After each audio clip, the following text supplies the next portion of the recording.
In my mind, there's three primary tier one global sporting events that take place: the Olympics, the World Cup, and Formula One. And Formula One's the only one that takes place every year, and there's 20 of them. And they're all equally important, they're all equally big, and I think we have a huge opportunity to kind of influence that and actually grow that. There's hundreds of pages, if not thousands of pages in my briefcase of notes in terms of what we're going to do. We initiated the first set of social media guidelines that Formula One's ever had during testing, and the engagement from a fan standpoint has been up substantively. We're on a massive listening tour in terms of all Formula One stakeholders and particularly fans. We're extremely focused in creating a better, I say, festival experience around Formula One's, not only at the circuit itself, but in the cities, and creating a really viable, impactful impression. When we come to a town, we want everyone to know.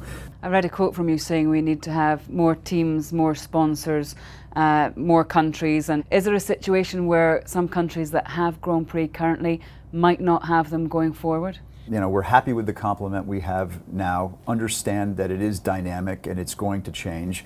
We look at the heritage markets in Europe as extremely important and something that we want to get back to. We're going back to Germany next year, we're going to France next year, so we're really excited about that. I think ultimately there's a better approach in terms of reaching, having all the European races over a 3-month period, the Asian races over a 3-month period, and then, the Americas, call it. What about more Formula One teams? We saw that Manor disappeared from the grid. The fact that nobody was there to buy into Formula One surely isn't a positive thing. Almost virtually any other sport in the world, when a team comes up for sale or goes into administration, there's a line of individuals or corporations that are champing at the bit to come in and buy it. So right now, it's not a great business to own a team. So we're going to try to change that, and the future is ours now, and we plan to hold it tight, nurture it, and really spend a lot of time growing this fantastic sport. I would like us to all collectively view where Formula One should be in 5 years' time. What sort of cars we want, what sort of engines we want, how we want the racing to be, how we want the business to be, how we want the economics to be, and how we appeal to fans and enthusiasts. And for me, the objectives should be close racing. I think we should have a smaller spread in the lap times between the front and back of the grid.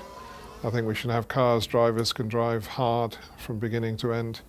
My position is that the driver and that side should be a much stronger element of Formula One. They should be the heroes, they should be the gladiators. And the car is important, but if anything, the engineering and technology has become too important. So that balance needs to change in the next few years. And you're obviously using your expertise from your various roles in the paddock, but who else are involved in these discussions? Is it the teams? Oh yes, very much. They don't only have the good ideas, the teams will have a lot of good ideas, and that's why I feel if the timescale is far enough ahead, then they're not defensive and they can be very open about where we should be. So teams are very involved, and the FIA, of course, are very involved because they're the regulators of the sport. So we're not setting out to do this alone, but we hope perhaps we can bring some more impetus to the process.